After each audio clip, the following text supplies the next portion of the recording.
Hello and welcome to Raihana's life and bite. একটা নতুন ভিডিওতে আপনাদের সবাইকে ওয়েলকাম। আশা করছি আপনারা সবাই ভীষণ ভালো আছেন। আর আপনারা যেখান থেকে আমার ভিডিও দেখছেন একটা লাইক এবং আমার চ্যানেলটাকে একটু সাবস্ক্রাইব করে দেবেন, এতে আমি আরও উৎসাহিত হবে এগিয়ে যাওয়ার জন্য। তো আগের ভিডিওতে আমি বলেছিলাম আমার খালার আসার কথা ছিল, তো এই যে আজকের ভিডিওটা সন্ধ্যা থেকে শুরু করলাম, খালা চলে এসছে। আর এদিকে ইনায়া ভীষণ মোমো খেতে ভালোবাসে বলে ওর জিজু ওর জন্য মোমো পাঠিয়ে দিয়েছে। ও আবদার করে বলেছিল ওর জিজু জিজ্ঞেস করেছিল কি খাবে, তো ও বলেছিল আমি মোমো খাবো, তো ওর জন্য মোমো পাঠিয়ে দিয়েছে। ওটাকে ও খেয়ে আমি ওর রিয়াকশানটা একটু রেকর্ড করছিলাম। আর ওইদিকে খালা আর খালু খাবার দাবার নিয়ে এসেছিলো, লুচি, ওখানকার আলুর দম একটা দোকানে ভীষণ ভালো করে, ওখান থেকে লুচি, আলুর দম, চপ আরও এটা সেটা একটু এনেছিল। আর এই যে একবারে ডিরেক্টলি পরের দিন সকালেই চলে আসলাম। আমার সকালে ঘুম থেকে উঠে সব থেকে আগে যে কাজটা হয় সেগুলো হচ্ছে আমার গাছপালাগুলোকে একটু দেখা। আগে আমি এদেরকে দেখে নিই যে এরা কীরকম কী আছে না আছে, এদেরকে দেখে নেওয়ার পরে আমার দিনটা দিনের সব কাজ শুরু হয়। যদিও এদের সব কাজ আমাকে করতে হয় না, আমার আব্বা মাও অনেক কাজ করে এর পিছনে। আর এই যে এখানে আমার কাছে কিছু বাজি ছিল, আমি তো আপনাদেরকে বলেইছিলাম, তো সেগুলো একটু রোদে দিয়েছি। আজকে সন্ধ্যায় ফাটানোর ইচ্ছা আছে, কারণ ইনা দেখতে ভীষণই ভালোবাসে, ওই জন্য একটু রোদে দিলাম আর কি। ওদিকে মাকে একটু গাছ থেকে শুকনো লঙ্কা পেড়ে দিলাম। আর তার মধ্যে ইনায়া আমার সব নেল পালিশগুলো বার করে নিয়ে চলে এসছে আর আমার কাছে আবদার করছে, আপি আমাকে নেল পালিশ পরিয়ে দাও। তো খালা বললো ওর নখগুলো মনে হচ্ছে একটু বড় বড় হয়েছে, একটু কেটে দিয়ে তুই নেল পালিশটা পরা। আর আমি ওকে মেহেন্দিটা পরিয়ে দিয়েছিলাম ও যখন এসেছিলো। ও আমার হাতে একটা লোটাস এরকম ফ্লাওয়ার দেখেছিল, তো ও আমার কাছে বলছিল আপি তুমি আমাকে পরিয়ে দাও। তাই জন্য আমি ওকে আমার মতো সেম ডিজাইন করে দিয়েছি। আমার হাতেও কিছুটা মেহেন্দি আছে, সেটা আপনারা লক্ষ্য করতে পারবেন। আর এদিকে ওর হাতে মেহেন্দি পরাতে বা ওর আঙুলগুলো এত সুন্দর, ছোট ছোট হাত, ফোলা ফোলা, তো বেশ ভালোই লাগছিল। আর ছোট্ট করে আবার একটা নেল আর্টও করে দিলাম, সেটা আপনাদের সঙ্গে আবার দেখানোর জন্য বললাম ওকে একটু হাতটা উঁচু করো, ও আবার হাতটা উঁচু করে দেখালো। আর যেহেতু খালা ওকে আগের দিন বাড়িতে শ্যাম্পু করিয়েছে আর তেল দেয়নি, তো খালা আমাকে বলেছিল একটু ওর মাথায় তেলটা দিয়ে দে। আর ও না, ও চুলে হাত দিলে ভীষণ রেগে যায়, চুল খুললে বা চুলে হাত দিলে ভীষণ রেগে যায়। তো এই যে আমি তেল দিয়ে মালিশ করে দিচ্ছিলাম, ও ভীষণ রেগেও যাচ্ছিল। আর আমি ওকে জিজ্ঞেস করছিলাম কেমন লাগছে তোর, তো এই যে দেখতেই পেলেন, শুনতেই পেলেন যে ও বলছে আরাম হচ্ছে না, লাগছে, কারণ আমি ওর চুলে হাত দিয়েছি। আর এই কিন্ডার জয় দুটো আকাশ আগের দিন পাঠিয়েছিল। ও বলুন আর আমি বলুন, দুজনই আমরা ভীষণ কিন্ডার জয় খেতে ভালোবাসি। ও তো বাচ্চা আর আমি বড়, তাও একটু ভালোবাসি। তো যাই হোক, ও পাঠিয়ে দিয়েছিল ওই জন্য। আর এদিকে ইনায়া আমাকে বলেছিল পিৎজা খাওয়ানোর জন্য, তো আমি এখানে সব প্রিপারেশন নিচ্ছিলাম। ছোট ছোট করে ডাইস করে অনিয়ন এবং ক্যাপসিকামগুলো কেটে নিয়েছি, আর জাস্ট একটুখানি গোলমরিচের গুঁড়ো আর নুন দিয়ে ভেজে নিয়েছি। আর চিকেনটা সেরকমভাবে ম্যারিনেট করে আমি দেখাইনি, কারণ নর্মালি চিকেন ম্যারিনেট করতে সবাই জানে। তো আমি ওটাকেও একটুখানি লবণ আর একটু গোলমরিচের গুঁড়োর সঙ্গে ভেজে নিয়েছি। আর এদিকে আমি পিৎজার যে ডোটা সেটা রেডি করে নিচ্ছি।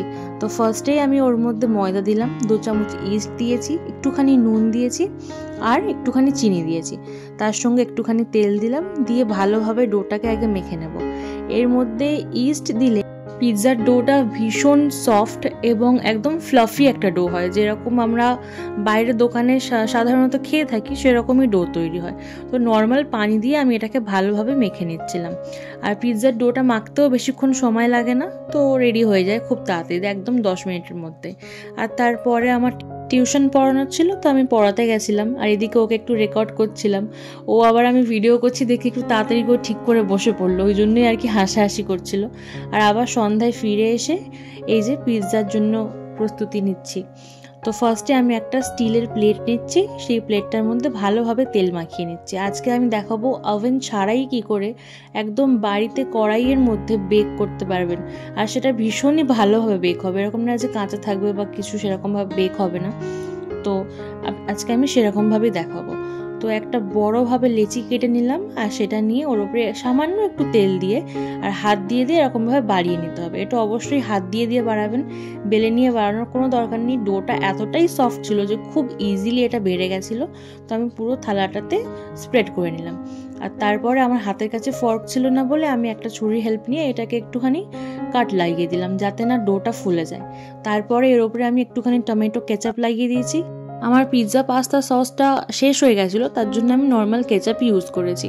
নর্মাল কেচাপ ইউজ করলেও টেস্টটা ভীষণই ভালো আসে, এরকম না যে কোনো হেরফের আসে। তো এই পিৎজা পাস্তা সসটা দিলে একটু স্পাইসি লেভেলটা একটু বেশি হয়, যেটা আমার মনে হয়। তো তারপরে আমি এর উপরে কিছুটা চিজ গ্রেট করে দিলাম। এই চিজটা আমি দোকান থেকে নিয়ে এসেছিলাম, গোয়ের চিজ। তো এটা বেশ ভালো পিৎজাতে ফ্লেভার দেয়। আর আমার মাকে আসলে আমি বলেছিলাম চিজটা তুমি ডিপ ফ্রিজে রাখবে, এতে করে কি হয় ভালোভাবে গ্রেট করা যায় আর চারিদিকে ছড়িয়ে দেওয়া যায়। তো উনি ভুলে গেছিলো, নিচে রেখে দিয়েছিল, আর এই যে ওই জন্য একটু গলা গলা ছিল, তো আমি ভালো করে ওটাকে গ্রেট করতে পারছিলাম না। তো যাই হোক, আবার নেক্সট যখন করবো আবার সেটাও করে নেবো। তো ফার্স্টে আমি এর উপরে 1 লেয়ার অনিয়নের দিয়ে দেবো, যে আমি ভেজে রাখা যে পেঁয়াজগুলো দিয়েছিলাম সেগুলো দিয়ে দিলাম। আর তারপরে আমি এর উপর দিয়েছি ক্যাপসিকাম। এরকম লেয়ার লেয়ার করে আবার আমি এর মধ্যে চিকেনটাও অ্যাড করে দিয়েছি। দেওয়ার পরে আবারও আমি এর ওপর থেকে ভালোভাবে একটা মোটা লেয়ার চিজের দেবো, কারণ ইনায়া বারবার করে বলেছিল আপনি বেশি করে চিজ দেবে। ও চিজ খেতে ভীষণই ভালোবাসে, তো ওর জন্যই আর কি আজকে স্পেশালি এরমভাবে করা। আর তার উপরে আমি টমেটো কেচাপ দিয়ে দিয়েছিলাম একটুখানি, এতে জুসি ভাবটা বেশ ভালো থাকে। আর এদিকে কড়াইয়ের মধ্যে আমি একটা ওই যে স্টিলের যেগুলোর মধ্যে হাঁড়ি রাখে, তো সেটা একটা দিয়ে ওটাকে ভালোভাবে গরম করে নিয়েছিলাম, যাতে পিৎজাটা দেওয়ার সঙ্গে সঙ্গে ওটা বেক হতে রেডি হয়ে যায়।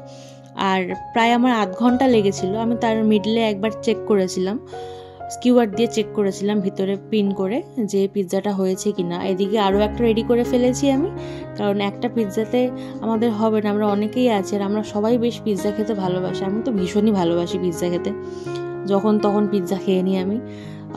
বিশেষ করে মাঝরাতে, আমার মাঝরাতে খুব পিৎজা খেতে ইচ্ছা হয়। তো এর উপরে আবার চিলি ফ্লেক্স যেগুলো আমি কিনে এনেছিলাম সেগুলো আর একটু অরিগ্যানো দিয়ে ভালো করে স্প্রেড করে নিলাম। নিয়ে এই যে একটা স্লাইস আপনাদেরকে কেটেও দেখাচ্ছি, কত ফ্লাফি হয়েছে, কত সুন্দর হয়েছে, ভীষণ সফট হয়েছিল। আর আরও একটা পিৎজা, এটা ইনায়াকে পুরো একা খেতে দিয়েছিলাম, তো যাই হোক ও খেতে পারিনি। তো আজকের ভিডিওতে এইটুকুনি, আবার দেখা হবে, টাটা।